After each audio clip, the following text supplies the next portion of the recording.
Good morning. In this video, we'll continue with the chapter The Adventures of Toto. So this is today in this video, I will do the last three paragraphs of page number 10. So turn to page number 10 of your textbook. I'll explain you the three paragraphs. So let's begin. If there is a part of the brain especially devoted to mischief, that part was largely developed in Toto. He was always tearing things to pieces. Whenever one of my aunts came near him, he made every effort to get hold of a dress and tear a hole in it. So in the previous videos, I did tell you about Toto, and we did read about Toto that he is a very mischievous dog. So we did read about an incident in which he almost boiled himself alive, and it was the grandmother who came at the last moment and she did save Toto from boiling. So now in this video also, I'm going to explain you another incident, how we can say that he is a very mischievous dog. So I'm going to explain you another incident that shows that Toto was a very mischievous dog. If there is a part of the brain especially developed to mischief, that part was largely developed in Toto. So in this, what is given here is, in this the writer he says that if there is a part in the brain that governs the ability to create mischief, so that part in Toto's brain was highly developed, it was largely developed, as he had great capacity to do mischief. He was always tearing things to pieces. Whenever one of my aunts came near him, he made every effort to get hold of her dress and tear a hole in it.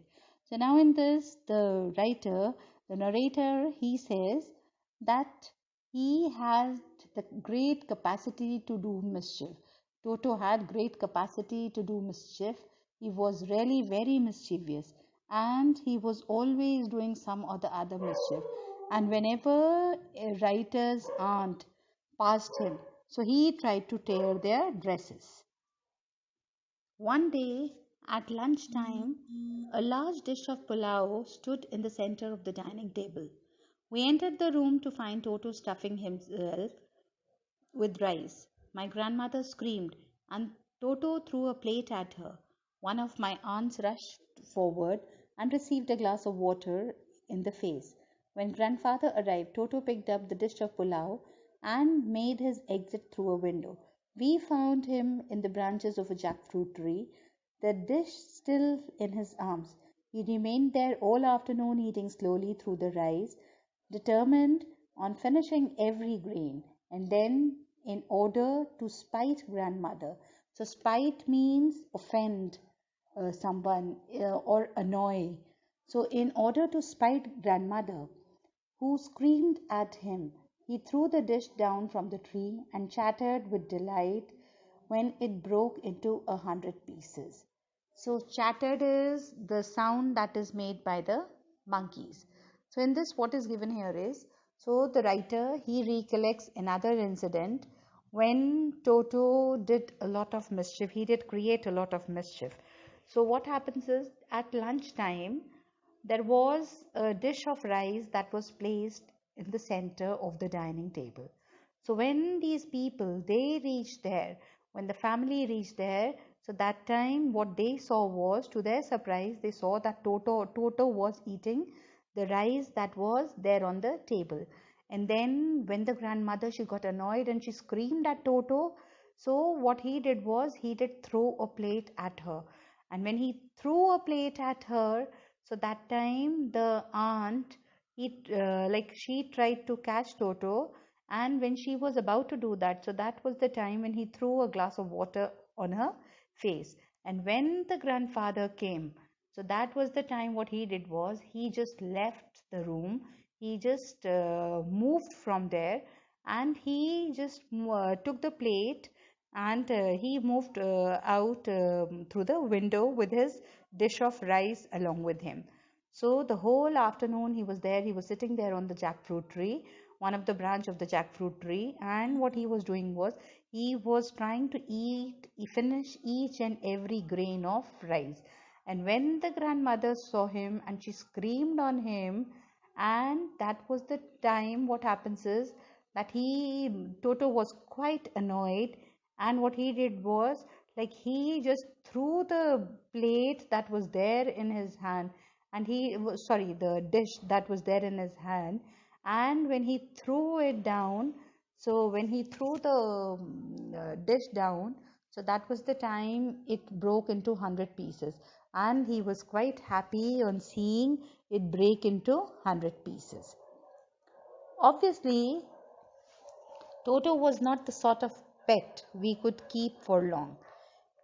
Even grandfather realized that we were not well to do and could not afford the frequent loss of dishes, clothes, curtains, and wallpaper.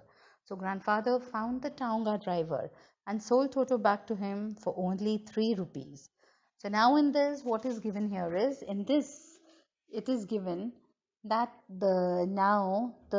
this Toto, he was doing a lot of mischief every day, and moreover what he was doing was he was just like he was throwing the things, he was breaking the dishes and all the other things that were there in the house.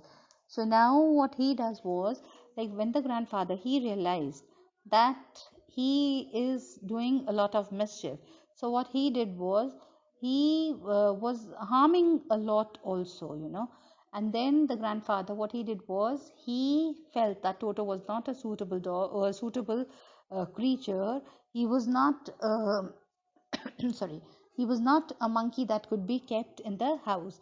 So what he did was, like he said that he could not, although he belonged to a middle class family, he said that, but he could not afford the loss of dishes, clothes, curtains, and wallpaper.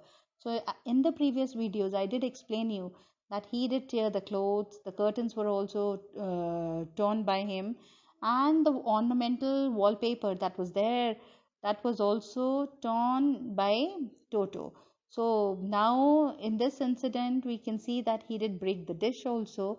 So the grandfather, what he did was he just looked for the same Tonga driver, and what he did was he sold Toto for 3 rupees. So he bought Toto for 5 rupees, but now he was so much fed up of him that he sold Toto back to the Tonga driver for a sum of 3 rupees.